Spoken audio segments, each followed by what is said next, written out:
Good afternoon and Happy New Year, everyone. My name is Bernie Wagenblast.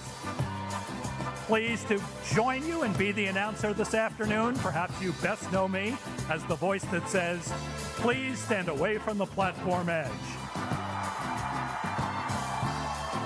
Thank you for joining us on this historic day. Please welcome Comptroller Mark Levine, joined by his wife Evelise Suarez and sons Alejandro Levine and Daniel Levine.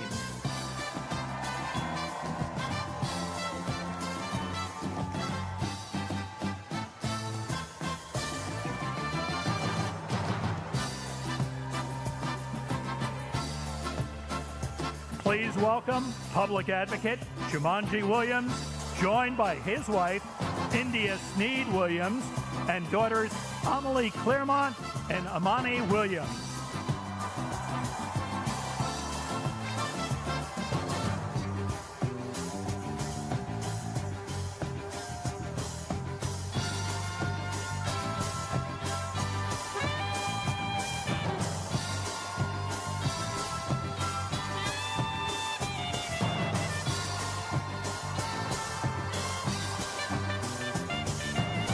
And now, please welcome Mayor Zohran Mamdani and First Lady Rama Duwaji.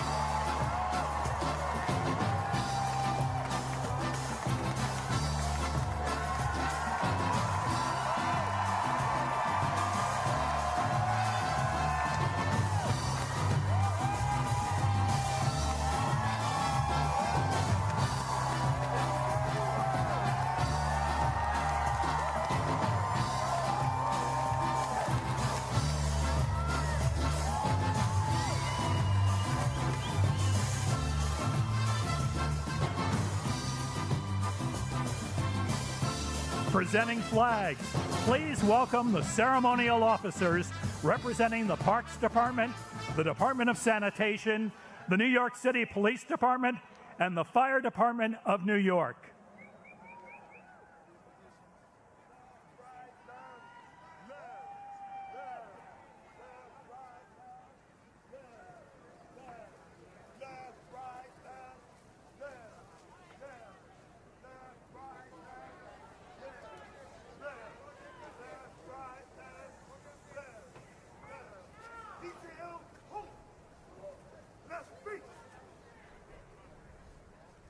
Please welcome to the stage Javier Munoz as we rise for the national anthem.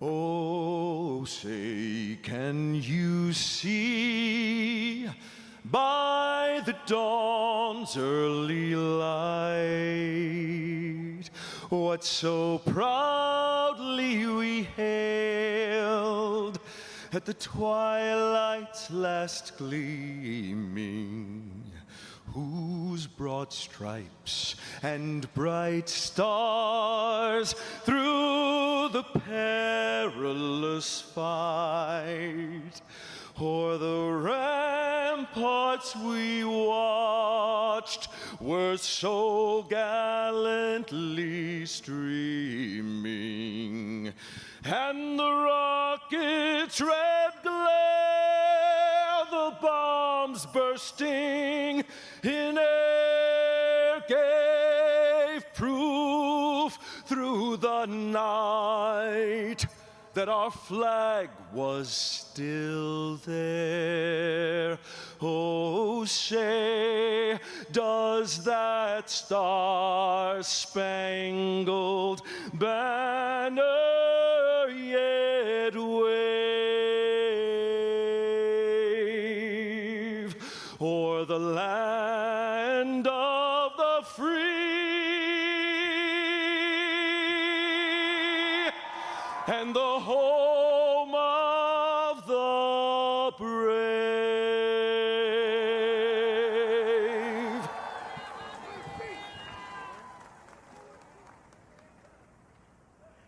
To deliver a welcome message, introducing Representative Alexandria Ocasio-Cortez.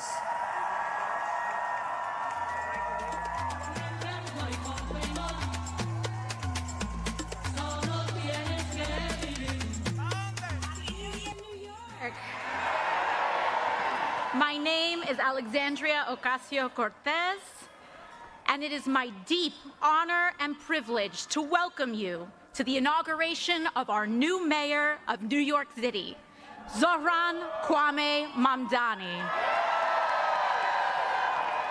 We gather here today to celebrate the beginning of his leadership, as well as that of two incredible elected officials who will be guiding the city by his side, Public Advocate Jumaane D. Williams and our new controller, Mark D. Levine.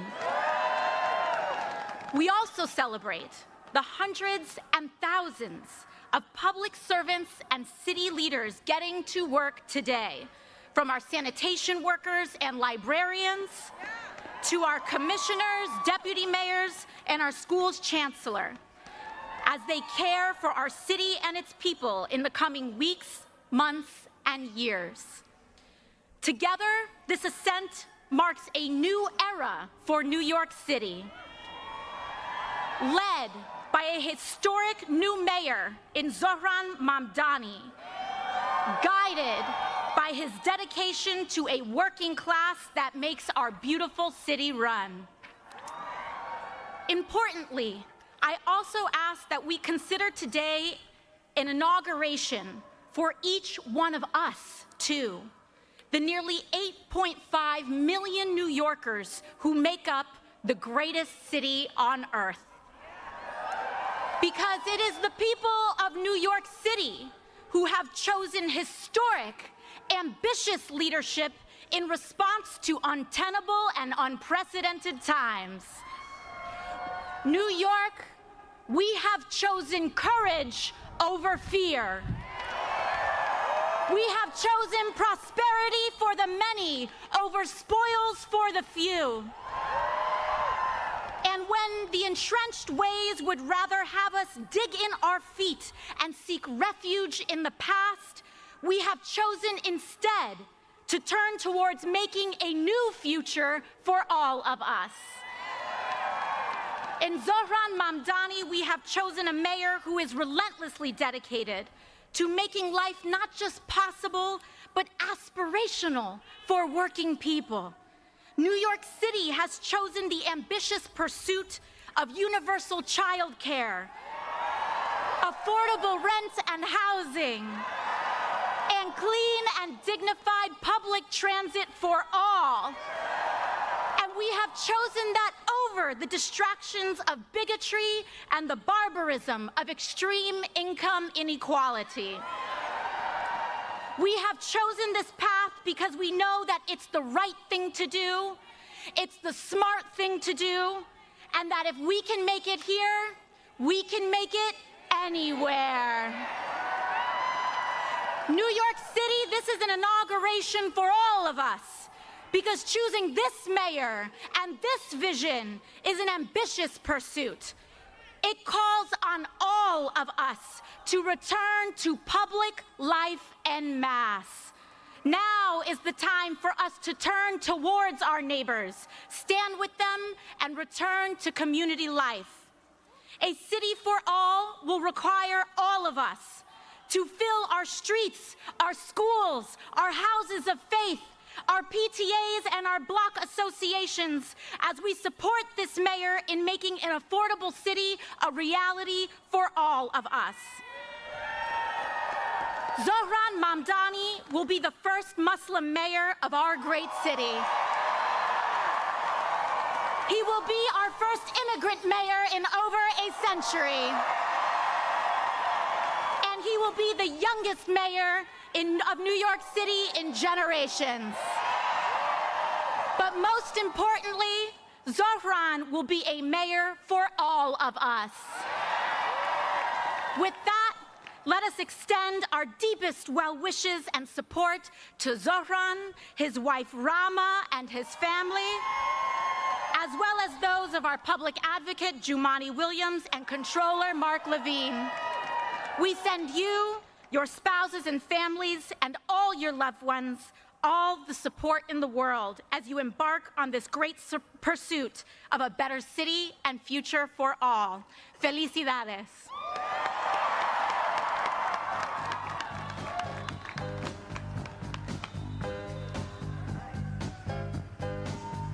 From the Islamic Center of New York City, please welcome Imam Khalid Latif, joined on stage by representatives from New York City's many faith communities, Rabbi Ellen Lippman, Pastor Andrew Wilkes, Reverend Stephen Green, Elder Jeffrey Sigler, Acharya Arun Gosai, and Sardeep Tandeep Kaur.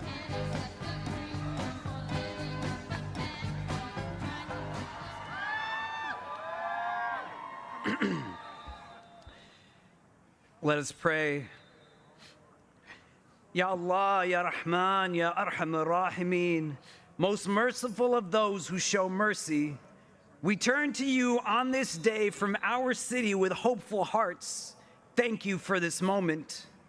Thank you for the amazing individuals you have gathered here, diverse in color, language, journey, and name, but united in purpose, stitched together by shared hopes, all yearning to build something meaningful, lasting, and rooted in love, dignity, respect, and justice, no longer for the few, but for all. We come before you mindful that moments like this do not arrive on their own. They are carried forward by sacrifice, by organizing, by courage, by people who refuse to accept that the way things were was the way they had to remain. Say so. We come knowing that this day stands on the shoulders of so many who were told to wait their turn, to quiet their demands, to lower their expectations, but instead chose to believe that another New York was possible. We recognize that belief is not abstract. It was practiced by tenants organizing against displacement, by workers demanding fair wages, by parents advocating for their children's futures, by communities who kept showing up even when the odds said they should not. We gather today with hearts shaped by this city, by its noise and its neighborhoods, by its subways and sanctuaries, by the dreams carried in many languages and the prayers whispered on crowded blocks. We thank you for New York City, for a place that has taught the world how difference can become strength, how survival can become solidarity, how strangers can become neighbors, and for being a place that taught us that a young immigrant, democratic socialist Muslim can be bold enough to run and brave enough to win. Not by abandoning conviction, but by standing firmly within it. Not by shrinking who he is, but by trusting that authenticity can move a city towards justice. We thank you for the beautiful diversity of this city, for a people formed across continents and generations, across race and religion, culture and class. Teach us to never see that diversity as something to manage or fear, but as a sacred trust, a collective inheritance that expands our moral imagination and strengthens our shared future. On this day of transition and responsibility, we ask you to bless this moment of leadership and all who are entrusted with the weight of public service. Grant wisdom to Mayor Zohran Mamdani and remind him that leadership is not about power but about proximity to the people who struggle, to the voices too often ignored, to the lives behind the statistics. Keep him close to the realities of this city, to the family doubling up in a one-bedroom apartment because rent has outpaced wages, to the home health aide commuting hours each day to care for others while struggling to afford care for themselves, to the public school student navigating overcrowded classrooms, to the small business owner choosing between closing their doors or passing rising costs onto neighbors who already have too little. Bless him with the courage to remain grounded, the humility to keep learning, and the strength to lead with principle, even when the pressure to compromise is loud. Right. Let his leadership reflect the movements and communities that made this moment possible, and never let him forget that this office exists to serve the people, not to rise above them. We lift up all those who came together to make what many said can never happen, happen. Organizers and volunteers, neighbors who spoke to neighbors, young people who believed their voices matter, elders who remembered past struggles and recognized this moment as part of a longer arc. Bless those who knocked on doors in the cold, who stood on street corners with clipboards and hope, who had difficult conversations rooted in love, and who chose participation over despair. Let the spirit that carried this moment forward not fade after today, but deepen and always endure. Make this city affordable for the families who built it and the workers who sustain it. Let no one have to choose between rent and dignity, between medicine and meals, between staying and surviving.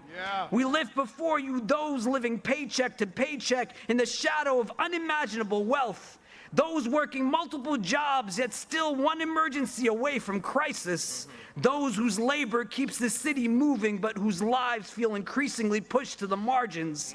Let justice not be a slogan but a structure. Let equity not be a promise but a practice. Let policy be shaped by compassion and budgets reflective of our values. Protect the most vulnerable amongst us, our children and elders, our immigrants and asylum seekers, our unhoused neighbors, our workers, our artists, our caregivers, and the students who keep the city alive. Heal what has been broken by neglect and greed. Soften hearts hardened by fear. Replace cynicism with courage and despair with collective hope. And let that hope be something we practice daily, not something we push back. Let it live in our policies, our streets, our schools, and our systems. Teach us that hope is not passive. It is built through accountability, through care, and through a refusal to abandon one another. Remind all New Yorkers, those born here and those who arrived yesterday, that the city belongs to all of us and that our liberation is bound together. Help us show up for one another, not just in moments of crisis, but in the long, patient work of care. Teach us that the city we pray for is the city we must also build. And make this administration and all of us who call this place home a means of mercy, a force for fairness, and a reflection of your justice in this world. Let this moment be not an ending, but a beginning. Let what was once thought impossible become the standard by which we measure our future. And let New York City continue to show the world what is possible when people believe in one another, and continue to show that respect, dignity, and compassion are no longer for the few, but for the all. Amen. Amen. Amen. Well done. Well done, Imam. Well done.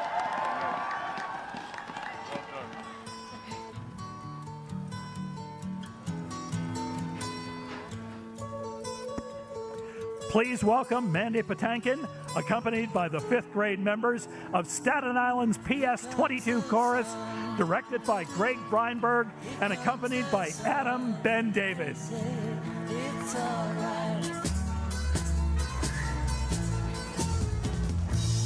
Darling, it's been a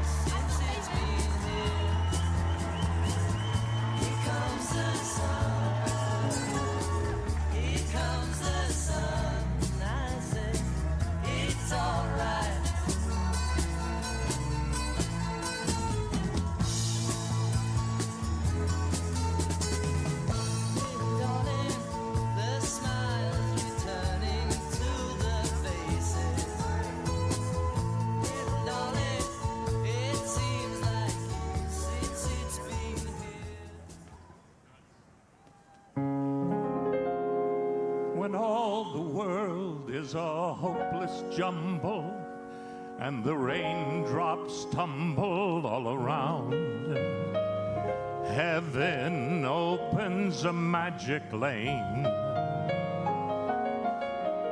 When all the clouds darken up the skyway, there's a rainbow, a highway to be found, leading from your window pane to a place behind the sun, just a step beyond the rain.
beyond the rainbow. Why, oh, why can't we?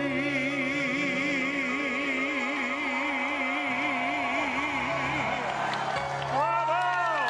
Bravo! Say hello! Say hello! Hello! Beautiful, beautiful. Come, let's still I drop lazy. None of that mean be NIG. NIG. NIG. To administer the oath of office for Comptroller Mark Levine, welcome Attorney General Letitia James.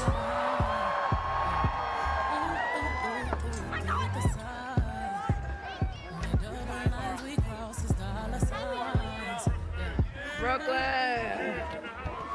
Woo!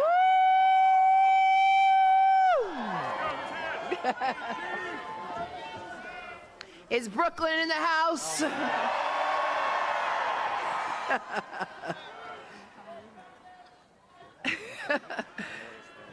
Good afternoon and Happy New Year. I am so proud to be here today to usher in a new day for New York City. And today it is my honor and my privilege to swear in someone who has been a champion for tenants, a fearless fighter for working people in every corner of our city, my friend and the next controller of New York City, Mark Levine. It is truly my honor and my privilege to administer his oath of office. Controller-elect Levine, please raise your right hand and repeat after me. I, Mark Levine, do solemnly swear that I will support the Constitution of the United States, the Constitution of the United States, the Constitution of the State of New York, the Constitution of the State of New York, and I will faithfully discharge the duties and I will faithfully discharge the duties of the Controller of the City of New York of the Controller of the City of New York according to the best of my ability. according to the best of my ability. Congratulations, Mr. Controller.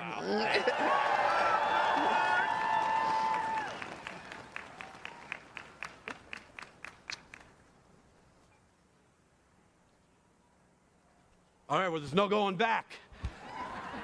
Give it up for the best Attorney General in America, Tish James. Give it up for the PS22 chorus, all the way from Staten Island to Staten Island in the house. The rest are stuck on the ferry. All right. Thank you to my wonderful family, my wife, Evelise, and our sons, Alejandro and Daniel. I love you so, so much.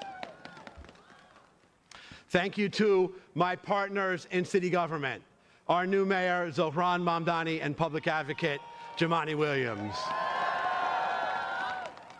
How remarkable is it that on these steps today, we have 3 swearings in, one by a leader using a Quran, one by a leader using a Christian Bible, and one by a leader using a Chumash, or Hebrew Bible.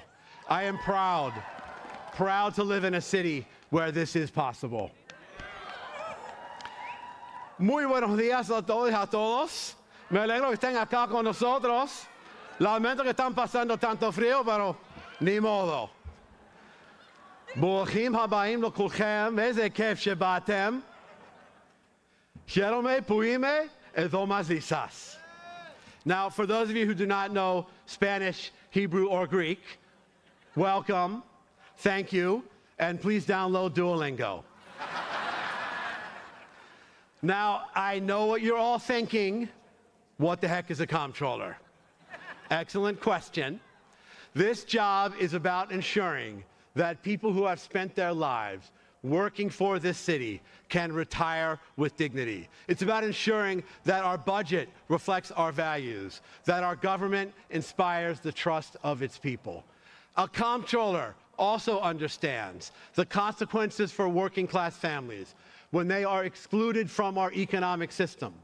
I have seen this in my own neighborhood of Washington Heights. where far too many families, for far too long, have been held back from achieving their dreams, blocked from banks, and forced to rely instead on pawn shops and loan sharks. Back in the 1990s, I founded a community credit union uptown to change this. This financial cooperative, owned by the community, has lent out over $100 million in small loans in the neighborhood, with a 98% repayment rate, proving that when you give working people an opportunity, they will seize it. This is what our city must do now on a grand scale. Build an economy where we care for each other, where our prosperity is shared, where everyone has a fair shot. Our city today is booming for people at the top, but it's getting tougher and tougher for working families to pay their rent, to find a job with a living wage, and yes, Mr. Mayor, to find affordable childcare. A comptroller must use the tools of the office to close this gap, and I will. We will invest tens of millions of dollars in new units of affordable housing to build all over the 5 boroughs. We'll make sure that housing is actually built, no matter the opposition from entrenched constituencies. We'll use the powers of oversight in the comptroller's office to ensure that the city keeps its promises, that it delivers the highest quality city services, that every nonprofit with a city contract actually gets paid on time. Wow, very big applause line. Note that, Mr. Mayor. We got to work on that. We will secure full funding for legal services for New Yorkers facing eviction, so that at last our city lives up to its obligations under our first in the nation right to counsel law for tenants. Right, Vanessa Gibson? You on board for that? We will invest in protecting our imperiled planet by accelerating our city's transition to green energy, so that one day, when we look at New York from above, we will see a city full of solar panels and trees. We will protect the immigrants of this city, so that families are not ripped apart by masked, unnamed government agents. And we will seek to understand each other. Though we will not always see the world the same way, we can and must ensure that all New Yorkers feel safe and respected, whether they're entering a house of worship, lighting a menorah in public, or saying the Salah prayer anywhere in this city. Our city government can and must take on the challenges of this moment. But to do that, we need a better city government, one that uses the tools of the modern era, a government freed from the worst limitations of bureaucracy, one nimble enough to move fast during a period of accelerating change, and to capitalize on the new promises of technology while protecting against its perils. No other city on earth has this many lives, languages, and dreams in one place. Our task now is to ensure that this will be a city where all of us together can achieve those dreams. Almost 30 years ago, I stood in a small storefront in Washington Heights, helping immigrant neighbors open their first savings accounts. They trusted us with their dreams, a small business, a child's education, a home of their own.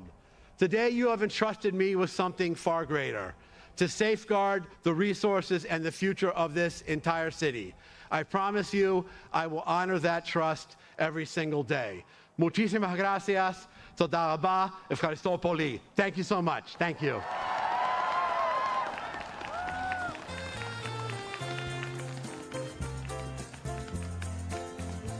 To recite his original poem, Proof, please welcome Cornelius Edey.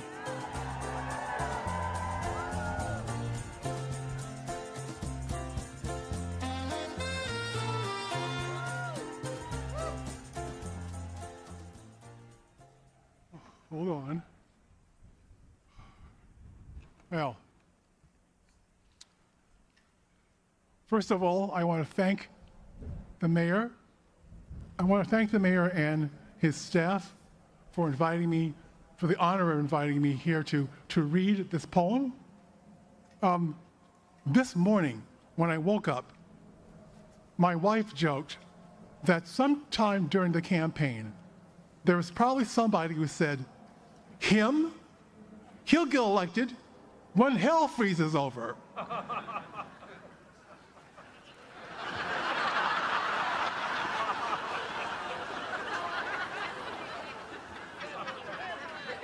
So here we are.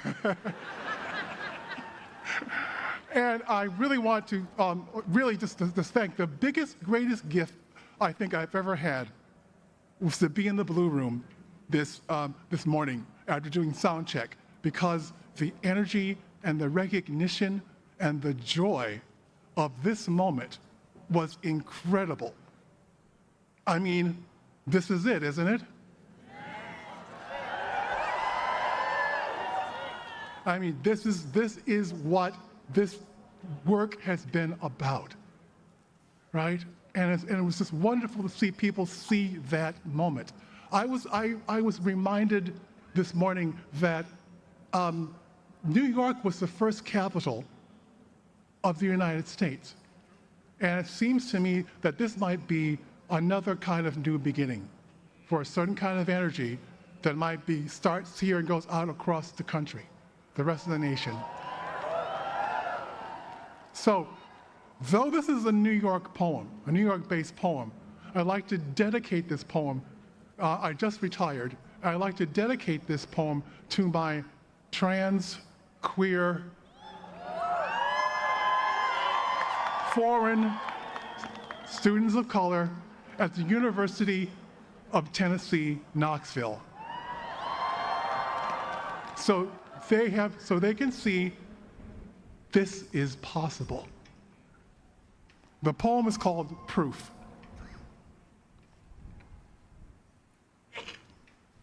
Proof. You have to imagine it. Who said you were too dark, too large, too queer, too loud? Who said you were too poor, too strange, too fat?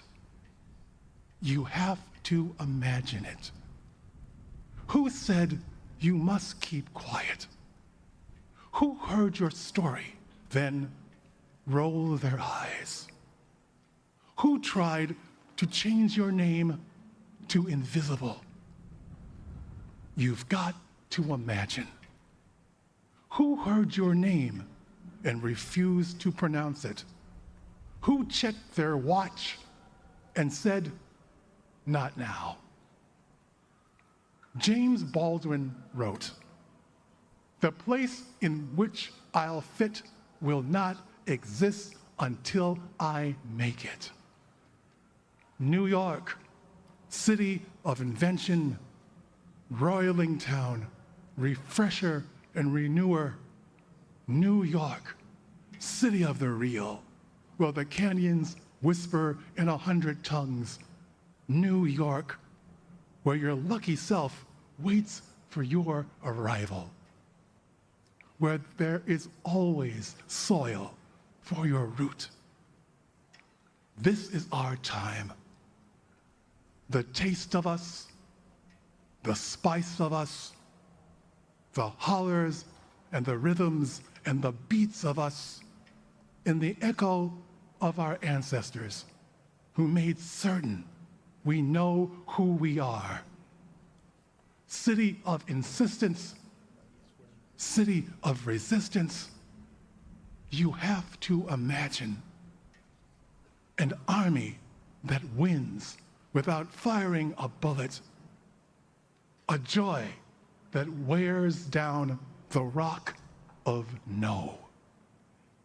Up from insults, up from blocked doors, up from trick bags, up from fear, up from shame, up from the way it was done before. You have to imagine that space they said wasn't yours, that time they said you'd never own. The invisible city lit on its way. This moment is our proof. Thank you.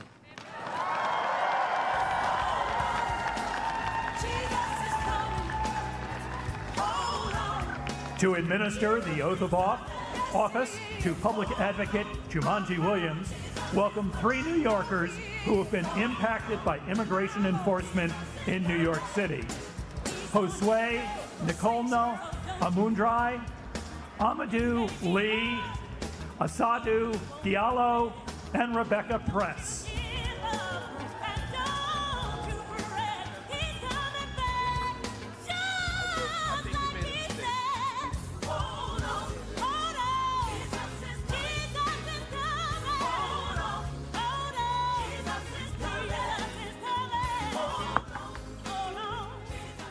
Show me what community looks like. Show me what community looks like. Good afternoon, ladies and gentlemen. My name is Amadou Lee, and I'm a Senegalese American, a proud New Yorker, and I am honored to be a naturalized American citizen. I came into this country in 2001 as a teenager. I was undocumented, with no one and nowhere to turn. Yet, I felt at home. As I walked through the city, the bright light seems to whisper in my ear, telling me, dream, Amadou, dream. You too, you belong here. But being undocumented meant living in fear. It meant being vulnerable. It meant facing deportation. However, after my life story made the front page of the New York Times, something extraordinary happened. People showed up, blue-collar workers, teachers, celebrities, even presidents. They too said that I belong here too. Because of them, I was allowed to stay here. Because of them, I was allowed to study. I was allowed to build a life. But every day, thousands of New Yorkers face the fear I once did without the spotlight. They fear being abducted, detained, and disappeared. With me today is Miss Aissatou Diallo and Mr. Perez. Miss Diallo has lived in the United States for over 20 years. This past Thanksgiving, she was abducted by ICE at LaGuardia Airport. She was shackled and detained. After decades of building a life here, her freedom was suddenly stripped away. Mr. Perez and his family fled Venezuela in search of safety to New York City. He and his partner and their 3 beautiful children were summoned to 26 Federal Plaza just before Christmas. Just before Christmas. Not knowing whether they would walk out together as a family. And standing beside each one, as he stood beside many New Yorkers, was Public Advocate Jumanji D. Williams.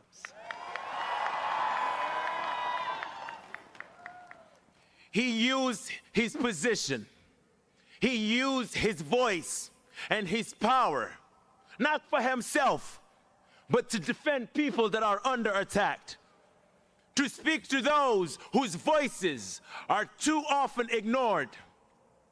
And because of that solidarity, because that leadership showed up, because the neighbors showed up, Ms. Diallo and the Perez family can be here today with us. I would like to thank everyone who continued to stand with immigrant families in the face of fear and intimidation, and everyone who refused to look away.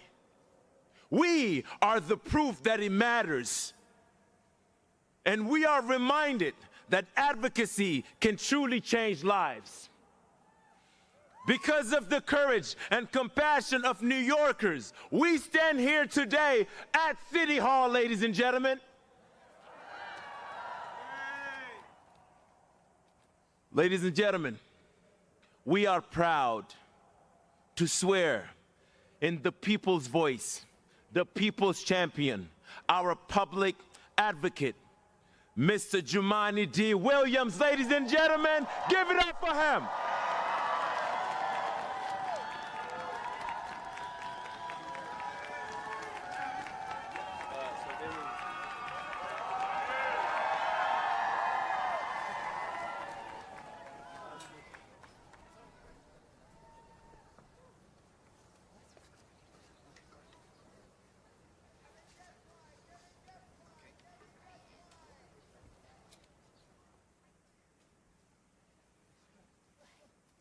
Please raise your right hand.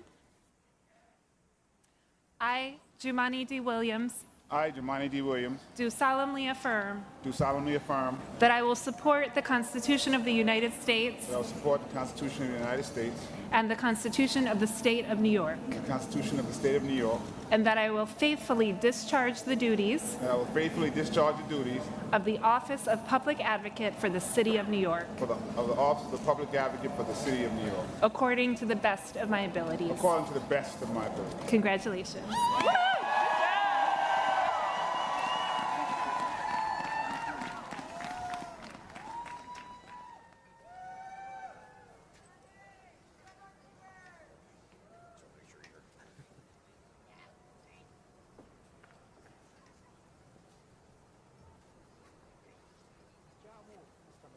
I didn't forget. Zohran, Mark, we did it. We're here. Thanks to everybody out here. Thank y'all. Peace and blessing, love and light as we begin a new term, a new era for New York City. Thank you, everyone. I want to thank Amadou and his inspiring family for being here at this ceremony in New York. I'm a son of immigrants myself. My parents came over from Grenada over 50 years ago. I was just sworn in on my late father's Bible. My mother is here today. I'm so proud to have my family and my wife and my children and my sister and my mom, everyone standing with theirs. Their stories perfectly capture this moment for the city. The challenges we face, the hardships we endure, and the hope that persists. Those realities are often in tension because this is a time and a place of contradictions. One where even as the federal government drives us to despair, local leadership can invite inspiration. When this celebration at City Hall is only blocks from tribulation at Federal Plaza. When the relief that these families are still united comes as so many are being separated. And this sense of contradiction carries across the 5 boroughs. This is a city of enormous wealth and enduring poverty, of the greed of some and the generosity of many, of darkness and of light. And I've seen the darkness, of course, yet I look out on New York today and I see so much light. These contradictions mean we can at once love our city as it is and challenge its flaws, not as a reason for pessimism, but a call for activism. As public advocate, I've tried to be an activist elected official, someone who pushes back. Now I see the chance to push forward.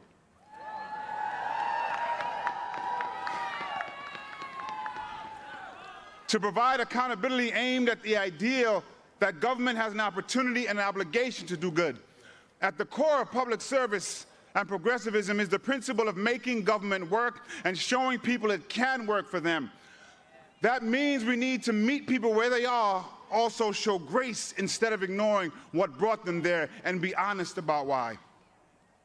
The powers in place would rather create an other to blame for our problems than to address them, whether it be our immigrant communities, our trans siblings, our homeless neighbors, or too many other marginalized groups.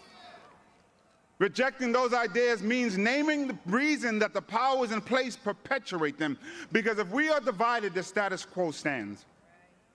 Whether you arrived in our city generations ago, or 5 years ago, or 5 minutes ago, the reason so many New Yorkers have too little are not because of the people who have even less or who have been here for less time, not because of the people pushed to the bottom, but the systems entrenched at the top. That's where we should focus our anger and our action. If we are not driven apart by the divisions of our races, our religions, our identities, but pulled together by the commonalities in our emotions, our needs, and our humanity, then we can all climb. I know that the project of New York is possible. That great mosaic described by another mayor who believed in democratic social ideals, David Dinkins. Yet the truth of it is there are people who are rooting for New York to fail. Some couch it in concern, others openly scorn our city, but at the heart of this hate is the truth that our success, that our very existence belies their core belief that New York is not possible. They demonize us because our mosaic challenges their ideology. They want to be right in their cynicism more than they want us to succeed in our idealism. They are driven by the idea that bringing together so many diverse people, cultures, faiths, identities into a united community is impossible. But New York, we are a shining beacon of possibility. We cross new cultural borders through each subway stop and are introduced to new experiences through each passenger. Our possibilities come in every language and from every heritage. So do our prayers, so do our people, so does our power. We've shown it in the face of oligarchy and authoritarianism. Neighbors standing with neighbors across borough and background to defend immigrant communities and feed hungry families. We see it in the multicultural mosaic that brought us to this very moment. Even with this great moment, I know that realizing the full potential of our possibility will not be easy. It never has been. Yet I believe it's possible to make great progress because I've seen it through my years in the building behind me and the streets before us. I've been in our movement and I've seen things move. The simple truth is that governing is hard, that achievement is exhausting, and I aim to assist my partners in government when possible and hold them to account when necessary to learn from what we've done and guide what we can do. I believe in this possibility that with the people, the tools, the passions, and the compassion that we need, we can meet the moment and create change. We can look into the unknown and see opportunity. That's the thing about uncertainty. Anything can happen, but anything can happen. We could make New York more affordable, more safe, and more just. We could, we can, and we have to try. This optimism toward action is embedded not only in our city's heritage, history, but in my heritage.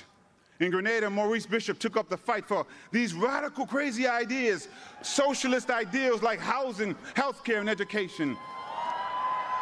He demanded that we move forward ever, backward never. And today I echo that call from the Isle of Spice to the island of Manhattan. He also cautioned that revolutionaries do not have the right to be cowards. We can be afraid, but we have to meet that courage to match it.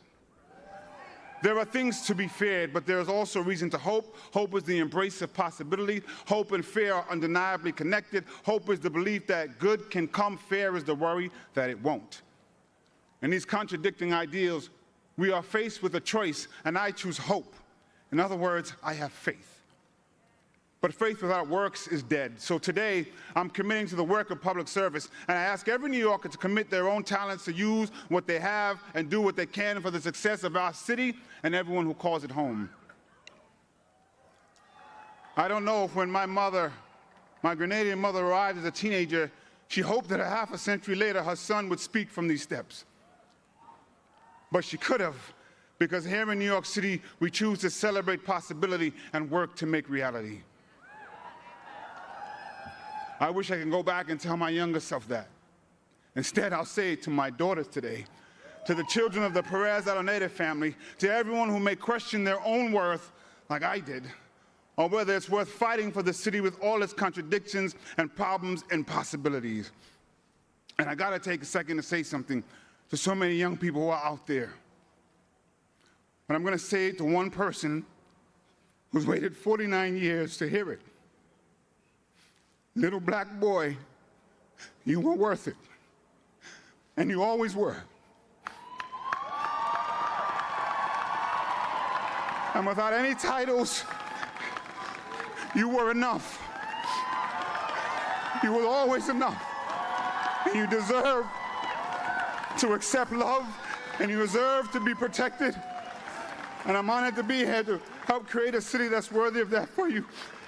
And I'm so proud of you.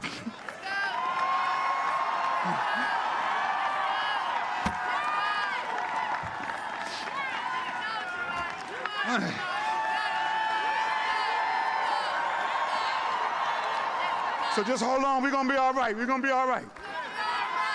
I'm so proud of you. It's all right. Let's go. We're gonna be all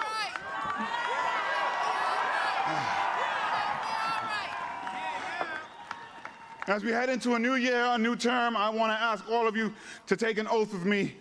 Our neighbors, I know in Brazil, adopted this motto that I've tried to embody. I did hear it for Comptroller Lander, but I gotta give him his credit. That no one let go of anyone's hands, because if we're all connected, we can't lose anyone. So we hold on to the hand of our neighbor and we reach out with our other hand to grasp someone who may fall through the cracks, and we bring them along. I want everyone, if they're comfortable, take a hand of the person next to you or the arm and just repeat after me. We can all be the voice of the people. I know what's ahead, but I won't lose hold. And I won't lose hope. Anything can happen, so anything can happen. And as we march forward, no one let go of anyone's hands. Peace.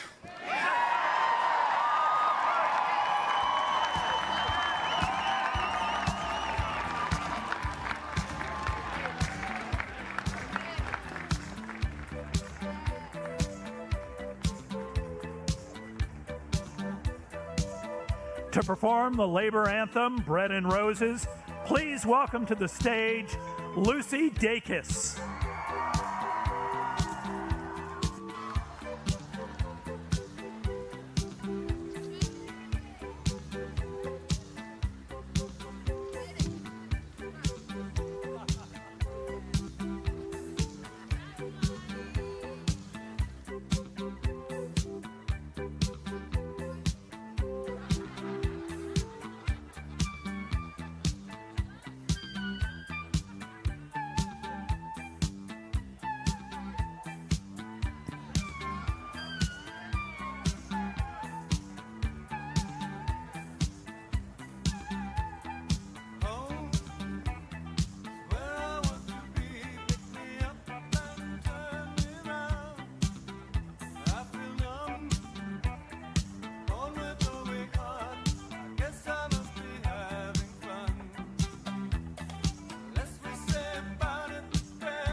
To perform the labor anthem, Bread and Roses, please welcome to the stage Lucy Dacus.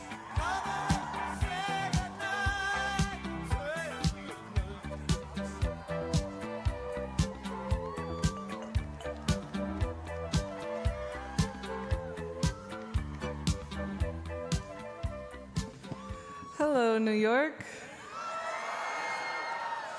Happy New Year.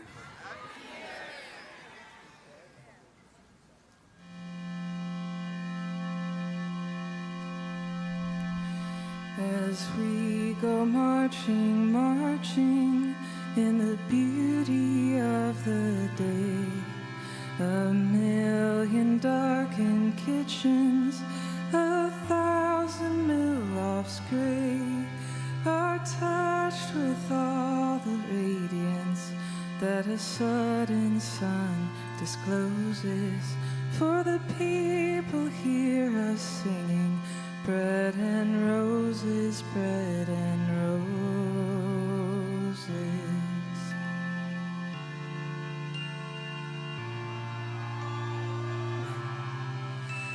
As we go marching, marching, we battle too for men, for they are women's children, and we mother them again.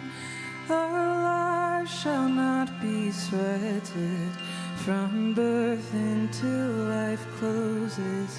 Hearts starve as well as bodies. Give us bread, but give us roses.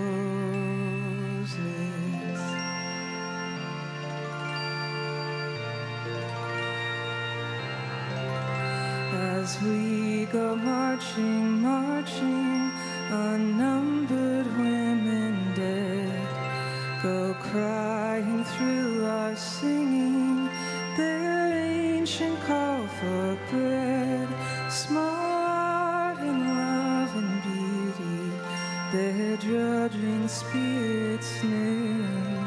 Yes, it is bread we fight for, but we fight for roses too.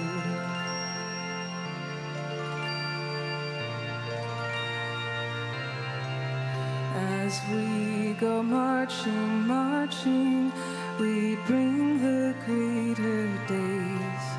The rising of the women means the rising of the race. No more the drudge and idler tend that toil where one reposes, but a sharing of life's glories, bread and roses, bread and roses.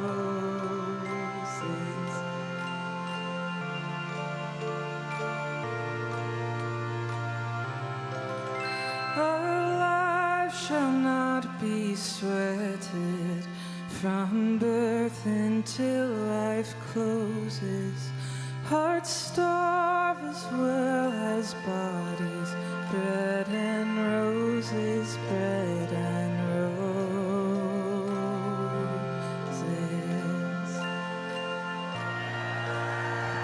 Thank you. Congratulations, Zohran.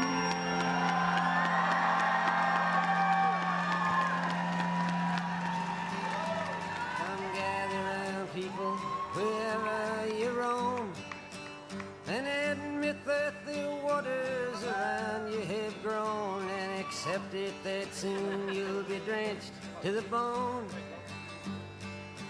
If your time to you is worth saving, then you To administer the oath of office for Mayor Zohran Mamdani, welcome Senator Bernie Sanders.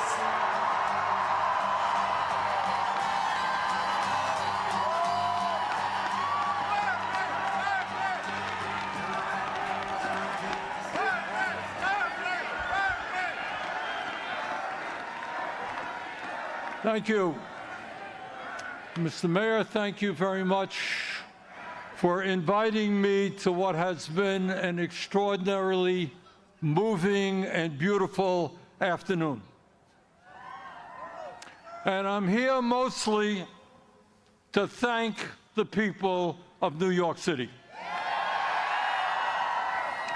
At a time in our country's history when we are seeing too much hatred, too much divisiveness, and too much injustice, thank you for electing Zohran Mamdani as your mayor. New York, thank you for inspiring our nation. Thank you for giving us, from coast to coast, the hope and the vision that we can create government that works for all, not just the wealthy and the few. At a moment when people in America, and in fact throughout the world, are losing faith in democracy, over 90,000 of you in this city volunteered for Zohran's campaign. You knocked on doors. You shared your dreams and your hopes for the future of this city. And in the process, you took on the Democratic establishment, the Republican establishment, the President of the United States, and some enormously wealthy oligarchs. And you defeated them in the biggest political upset in modern American history.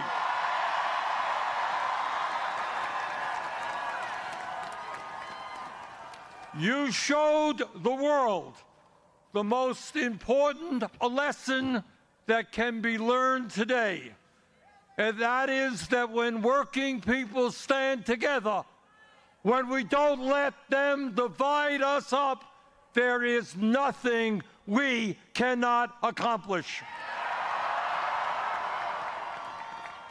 Running a great and winning campaign was extremely difficult, but governing a city of 8 million people with all of its complexities and all of the problems that Zohran is inheriting will be even harder. Zohran needed your help to win the election. Now he will need your help to govern.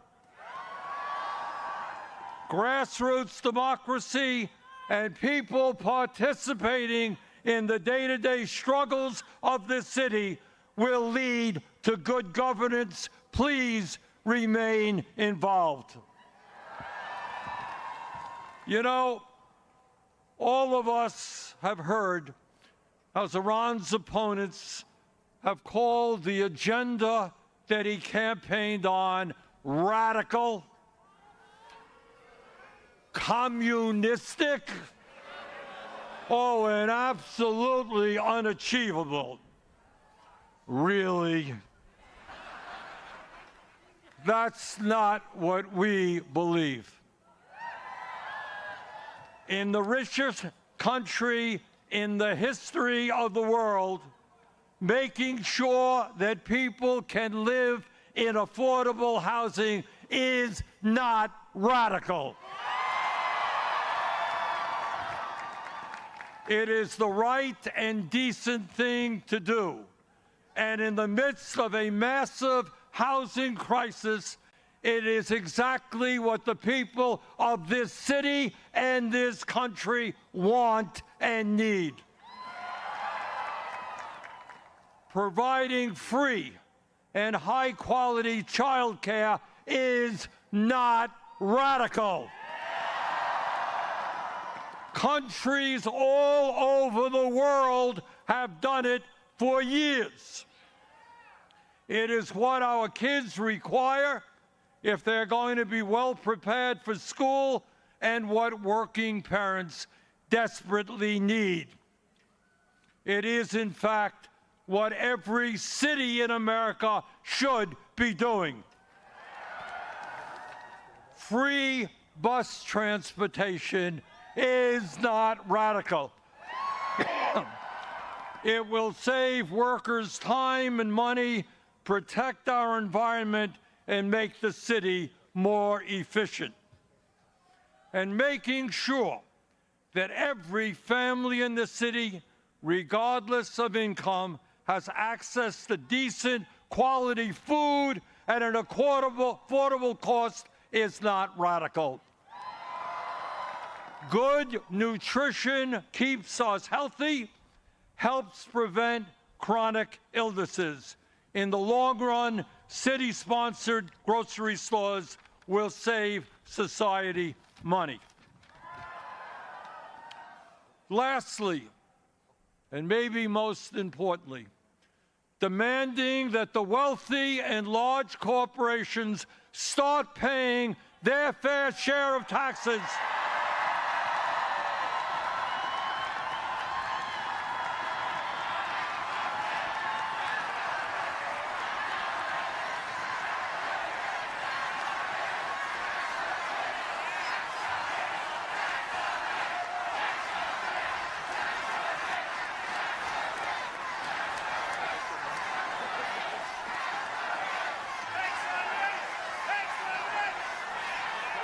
As I was saying, demanding that the wealthy and large corporations start paying their fair share of taxes is not radical. It is exactly the right thing to do. Today, while over 60% of our people in New York, people in Vermont, people all over this country are living paycheck to paycheck, we have more income and wealth inequality than we have ever had. While tens of millions struggle to put food on the table, pay for health care, pay for housing, the top 1% have never, ever had it so good. And yet, there are billionaires and large corporations that pay almost nothing in taxes. That has got to end. That will end. The billionaire class in this city and in this country have got to understand that in America, they cannot have it all. That America, our great country, must belong to all of us, not just a few. And that lesson begins today in New York City. Let me thank you all for the hope and inspiration that you are giving people all over this country. And now it is my honor to swear in your new mayor.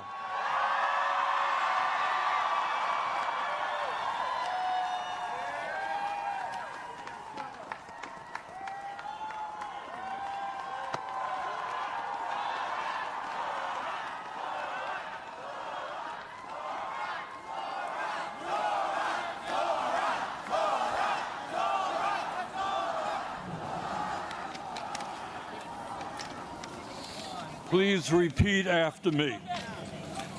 I, Zohran Mamdani, I, Zohran Mamdani, do solemnly swear that I will support the Constitution of the United States, that I will support the Constitution of the United States, the Constitution of the State of New York, the Constitution of the State of New York, and the Charter of the City of New York, and the Charter of the City of New York, and that I will faithfully discharge the duties and that I will faithfully discharge the duties of the office of the Mayor of the City of New York, of the office of the Mayor of the City of New York, according to the best of my ability. according to the best of my ability. So help me God. So help me God.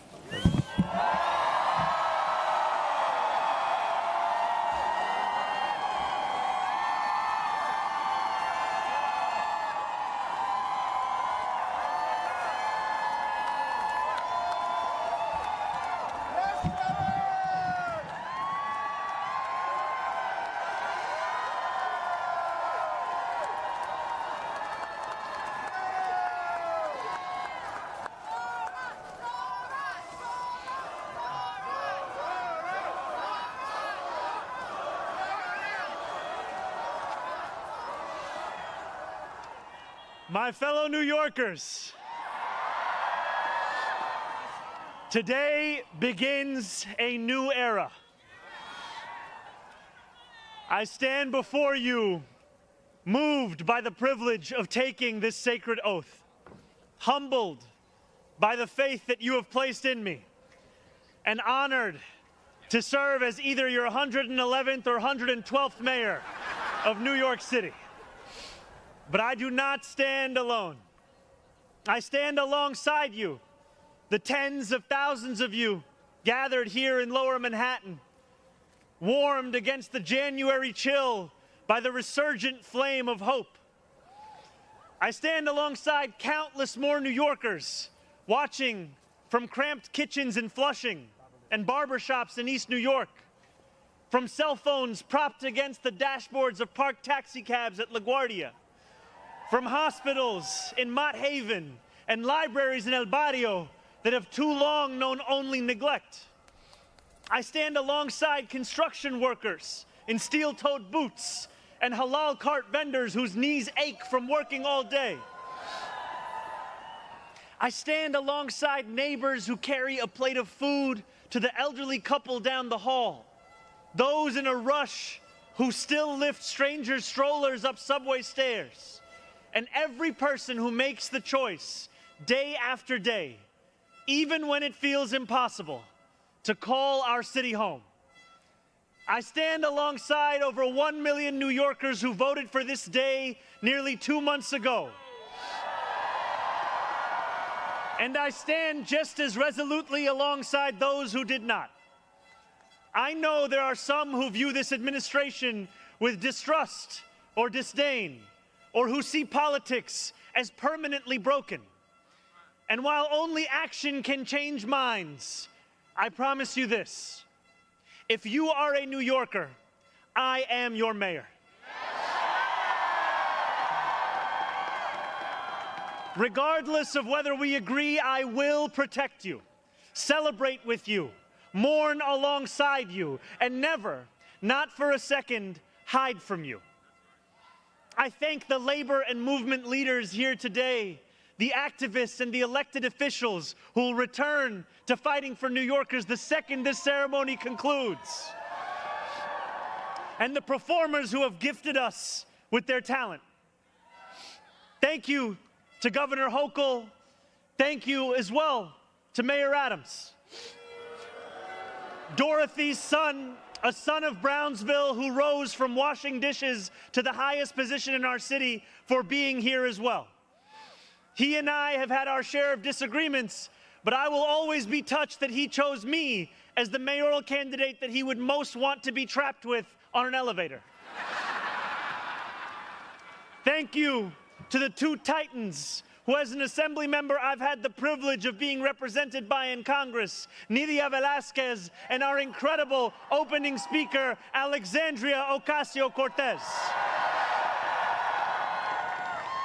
You have paved the way for this moment.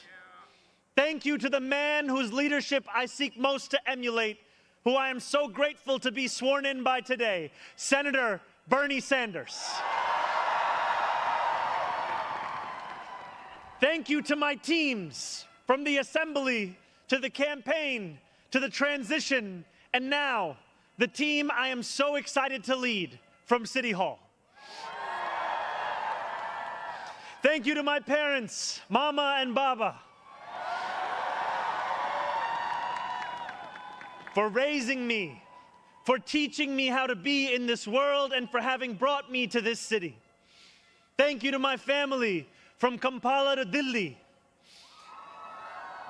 And thank you to my wife, Rama.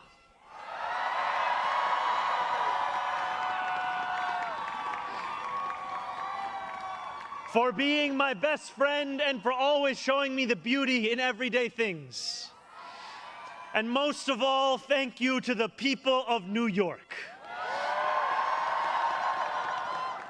A moment like this comes rarely. Seldom do we hold such an opportunity to transform and reinvent. Rarer still is it the people themselves whose hands are the ones upon the levers of change. And yet we know that too often in our past, moments of great possibility have been promptly surrendered to small imagination and smaller ambition. What was promised was never pursued. What could have changed remained the same. For the New Yorkers most eager to see our city remade, the weight has only grown heavier. The wait has only grown longer. In writing this address, I have been told that this is the occasion to reset expectations, that I should use this opportunity to encourage the people of New York to ask for little and expect even less. I will do no such thing. The only expectation I seek to reset is that of small expectations. Beginning today, we will govern expansively and audaciously. We may not always succeed, but never will we be accused of lacking the courage to try.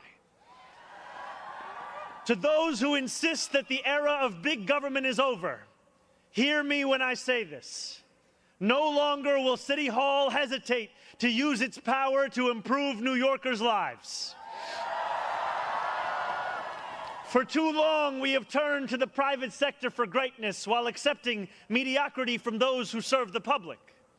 I cannot blame anyone who has come to question the role of government, whose faith in democracy has been eroded by decades of apathy.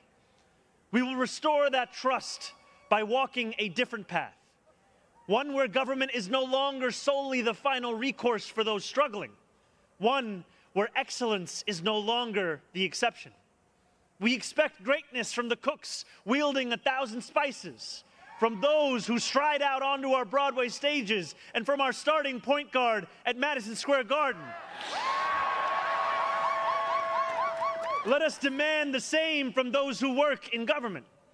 In a city where the mere names of our streets are associated with the innovation of the industries that call them home, we will make the word City Hall synonymous with both resolve and results.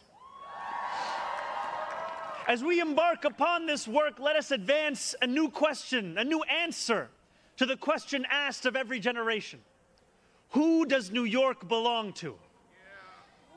For much of our history, the response from City Hall has been simple.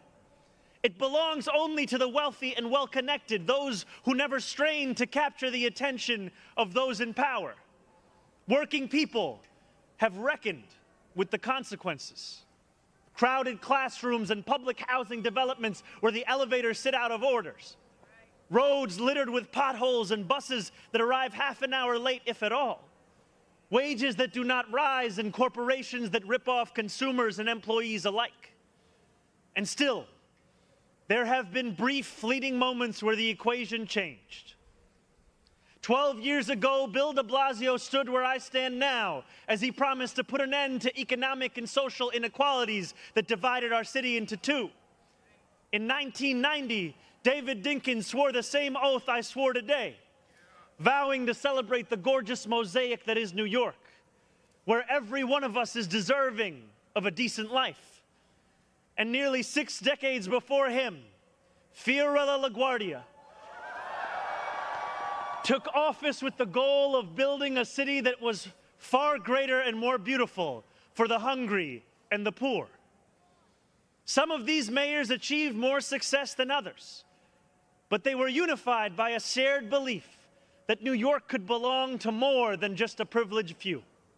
It could belong to those who operate our subways and rake our parks, those who feed us biryani and beef patties, picanha and pastrami on rye. And they know that this belief could be made true if only government dared to work hardest for those who work hardest. Over the years to come, my administration will resurrect that legacy. City Hall will deliver an agenda of safety, affordability, and abundance, where government looks and lives like the people it represents, never flinches in the fight against corporate greed, and refuses to cower before challenges that others have deemed too complicated. In so doing, we will provide our own answer to that age-old question. Who does New York belong to? Well, my friends, we can look to Madiba and the South African Freedom Charter. New York belongs to all who live in it. Together, we will tell a new story of our city. This will not be a tale of one city governed only by the 1%, nor will it be a tale of two cities, the rich versus the poor. It will be a tale of 8.5 million cities, each of them a New Yorker with hopes and fears, each a universe, each of them woven together. The authors of this story will speak Pashto and Mandarin, Yiddish and Creole. They will pray in mosques, at shul, at church, at gurudwaras and mandirs and temples. And many will not pray at all. They will be Russian Jewish immigrants in Brighton Beach, Italians in Rossville, and Irish families in Woodhaven, many of whom came here with nothing but a dream of a better life, a dream which has withered away. They will be young people in cramped Marble Hill apartments where the walls shake when the subway passes. They will be black homeowners in St. Albans, whose homes represent a physical testament to triumph over decades of lesser paid labor and redlining. They will be Palestinian New Yorkers in Bay Ridge,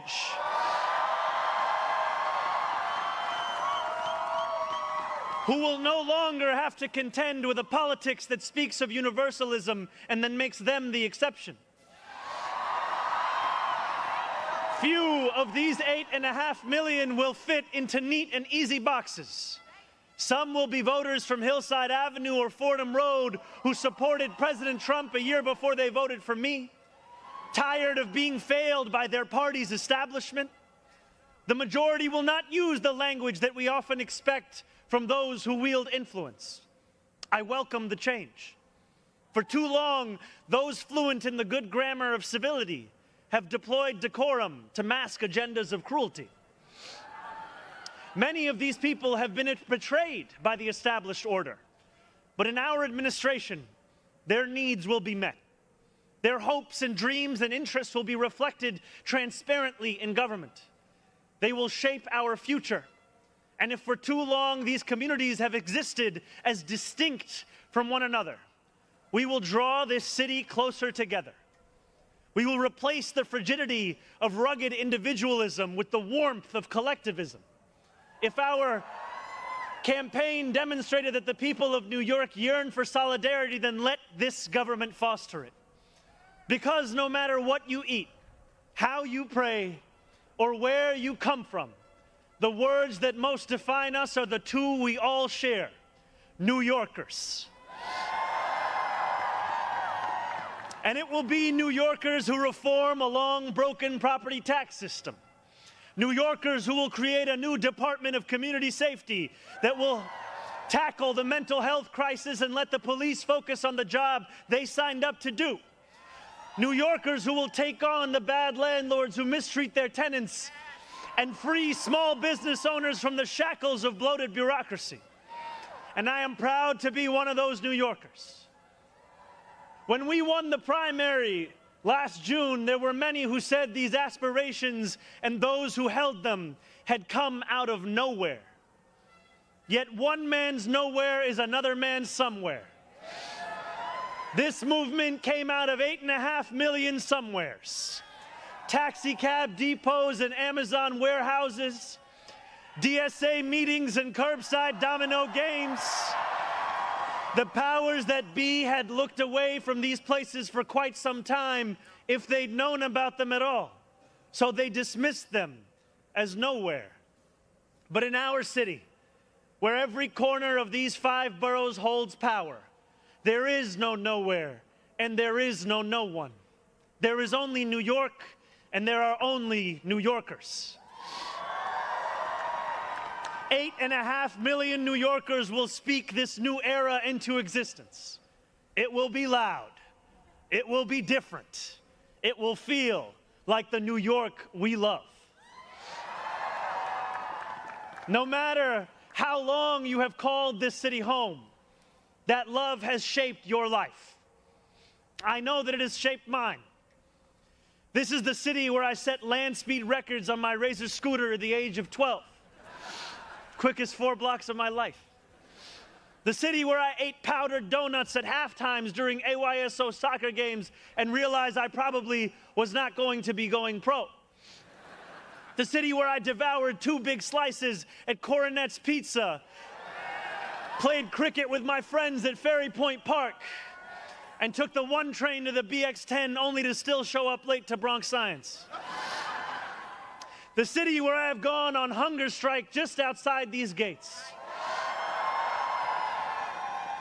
Sat claustrophobic on a stalled N train just after Atlantic Avenue and waited in quiet terror for my father to emerge from 26 Federal Plaza. The city where I took a beautiful woman named Rama to McCarran Park on our first date and swore a different oath to become an American citizen on Pearl Street. To live in New York, to love New York, is to know that we are the stewards of something without equal in our world. Where else can you hear the sound of the steel pan, savor the smell of sancocho, and pay $9 for coffee on the same block. Where else could a Muslim kid like me grow up eating bagels and lox every Sunday? That love will be our guide as we pursue our agenda. Here, where the language of the New Deal was born, we will return the vast resources of this city to the workers who call it home. Not only will we make it possible for every New Yorker to afford a life they love once again, we will overcome the isolation that too many feel and connect the people of this city to one another. The cost of childcare will no longer discourage young adults from starting a family, because we will deliver universal childcare for the many by taxing the wealthiest few. Those in rent-stabilized homes will no longer dread the latest rent hike, because we will freeze the rent.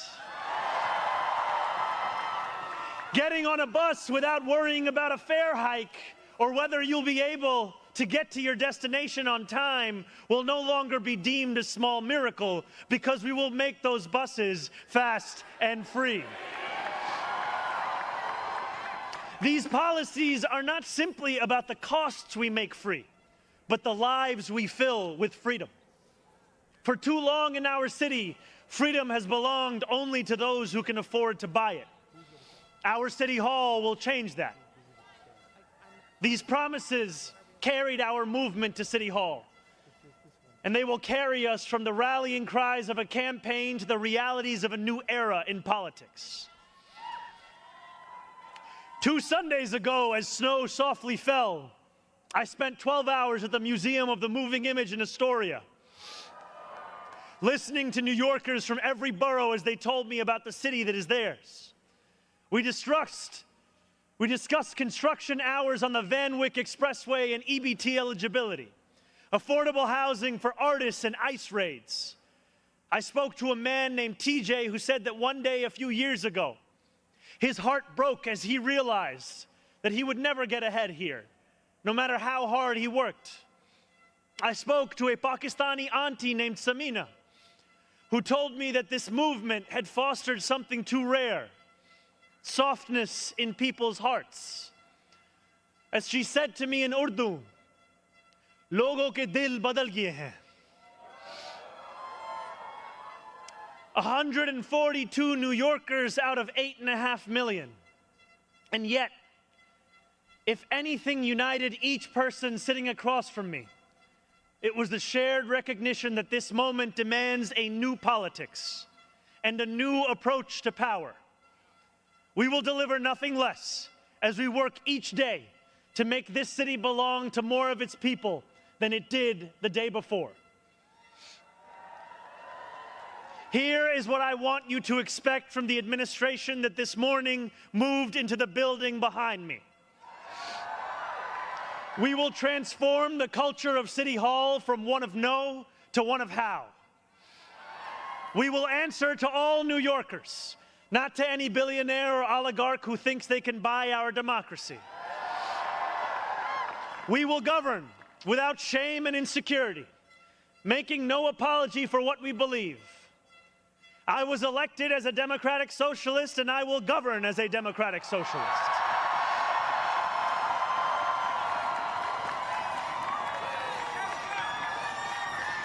I will not abandon my principles for fear of being deemed radical.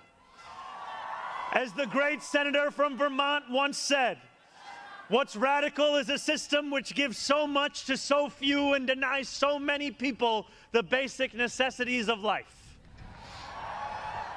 We will strive each day to ensure that no New Yorker is priced out of any one of those basic necessities.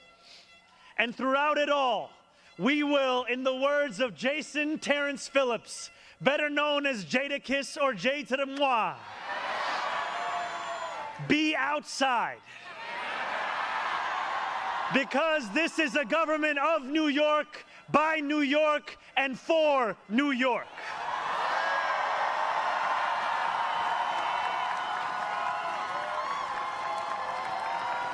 Before I end, I want to ask all of you, if you are able, whether you are here today or anywhere watching, to stand with me. I ask you to stand with us now and every day that follows. City Hall will not be able to deliver on our own. And while we will encourage New Yorkers to demand more from those with the great privilege of serving them, we will encourage you to demand more of yourselves as well. The movement we began over a year ago did not end with our election. It will not end this afternoon. It lives on with every battle we will fight together. Every blizzard and flood we withstand together. Every moment of fiscal challenge we overcome with ambition, not austerity, together. Every way we pursue change in working people's interests rather than at their expense, together. No longer will we treat victory as an invitation to turn off the news. From today onwards, we will understand victory very simply. Something with the power to transform lives, and something that demands effort from each of us every single day. What we achieve together will reach across the 5 boroughs, and it will resonate far beyond. There are many who will be watching. They want to know if the left can govern. They want to know if the struggles that afflict them can be solved. They want to know if it is right to hope again. So standing together with the wind of purpose at our backs, we will do something that New Yorkers do better than anyone else. We will set an example for the world. If what Sinatra said is true, let us prove that anyone can make it in New York and anywhere else too. Let us prove that when a city belongs to the people, there is no need too small to be met, no person too sick to be made healthy, no one too alone to feel like New York is their home. The work continues. The work endures. The work, my friends, has only just begun. Thank you.